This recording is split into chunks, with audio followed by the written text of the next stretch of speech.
Okay, Pisces. Awareness of the week, two big ideas, the Magician and the Fool, major arcana cards.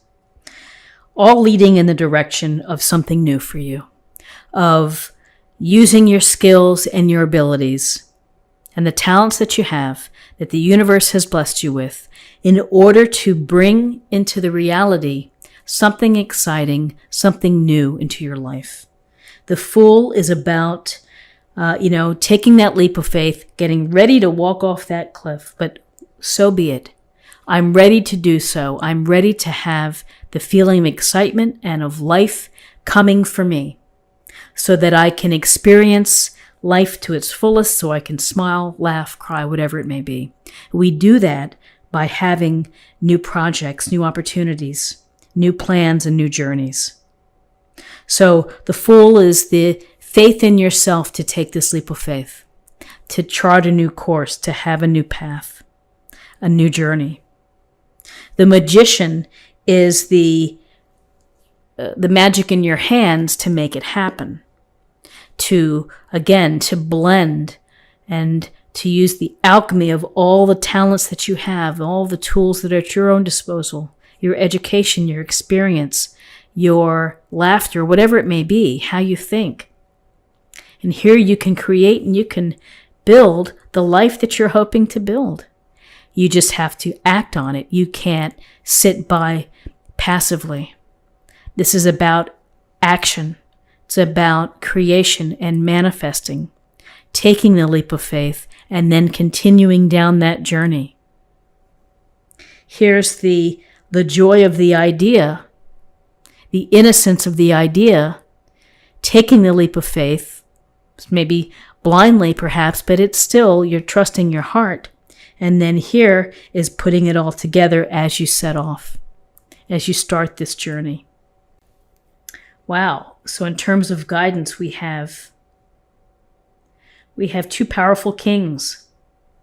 And again, court cards can represent people within your life, or could be attributes that you are needing at this time and for this week. So we have the King of Pentacles, we have the King of Wands. And the King of Pentacles is successful. He has gotten to the top of being the King of Pentacles by understanding his approach and what works best for him. And his approach is slow-moving, grounded, pragmatic, well-researched, well-investigated, surrounds himself with experts, and is going to build financial security and prosperity and abundance through hard work, responsibility, and focus. May not be the most exciting king, but he is the most reliable, and he's the one that's going to provide, and there's stability here, and there is acquisition of things that make you feel comfortable and to bring comfort into your life.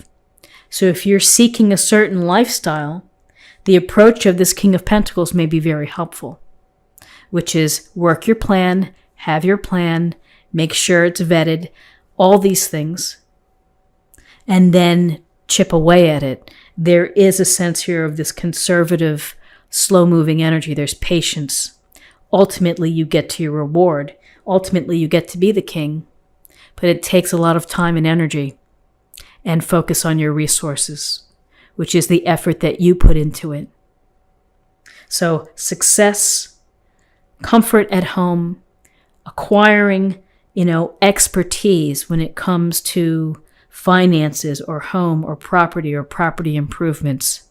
There's expertise here. You may simply need to deal with something on the home front, of taking care of something in your home or in your estate or financially. So the King of Wands, sitting here with his lion, he is all action, charming, charisma, gusto. Get out there and live, have fun, and is interested in ideas that appeal to him. Again, it goes to wands. Wands are about our passions. If it doesn't interest him, he may just say, yeah, see you later. So you have to work hard to keep his attention. This King of Wands energy, though, is telling you to get out there, network, create a social group, something to help benefit you when it comes to your passions and your projects and the things that you're beginning. This King of Wands could be saying, as you're beginning this new journey here, you need to be planned and focused, as the King of Pentacles would tell you, but you also have to make hay. You have to get the invitations together. You have to start finding mentors or networking with the right type of people. And that can help you along your journey. It's very, I think there's a sophisticated energy with the King of Wands, which is he's able to be charismatic. He's able to close the deal and make the sale. For those that are in sales, you know what it takes to do that. If we're talking about relationships here, there's this slow-moving energy and then the dynamic energy of the King of Wands. Passionate, can be dominant sometimes, can be forceful, could be very opinionated.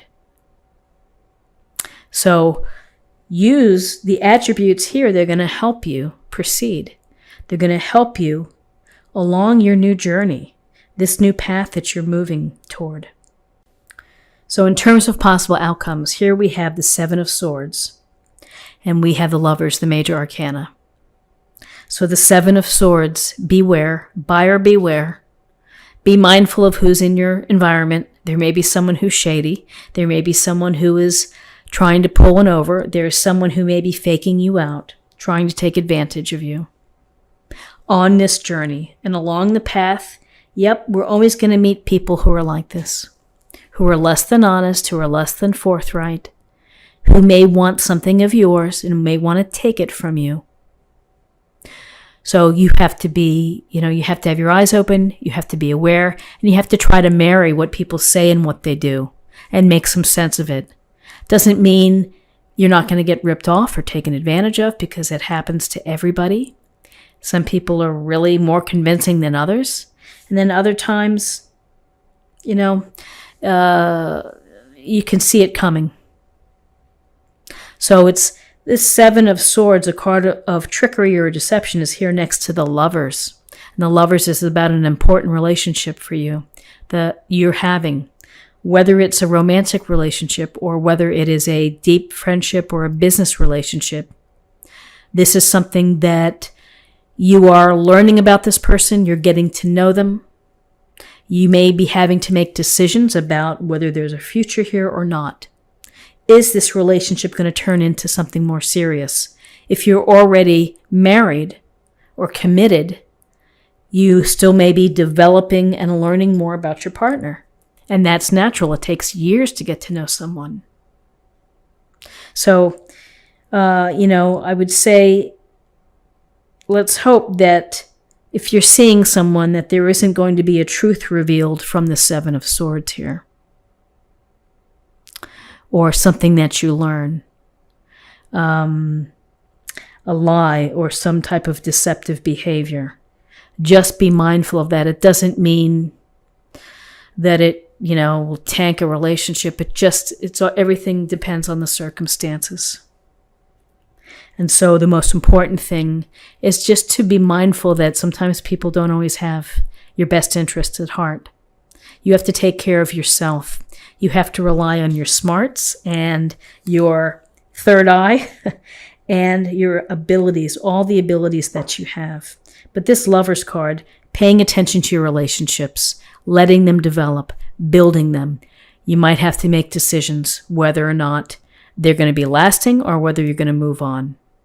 And when we get involved in these loving, significant relationships, we think about sharing our core values. We think about what our future may be. And sometimes we learn that maybe our futures don't align. And it's going to be hard to envision a future if you're not thinking along the same lines.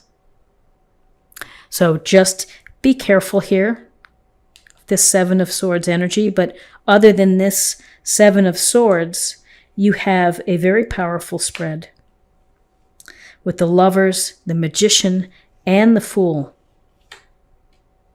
and your Kings. So let's see what we have in terms of an affirmation for the week. Great adventure. Take a risk. Venture forward. Whether this has to do with the relationship, whether this has to do with your new journey, here's the risk. Leap of faith. Take that leap of faith. Move forward. And finally, let's choose a card for love. Show simple acts of kindness. A simple act of kindness can energize you and bring happiness to those around you.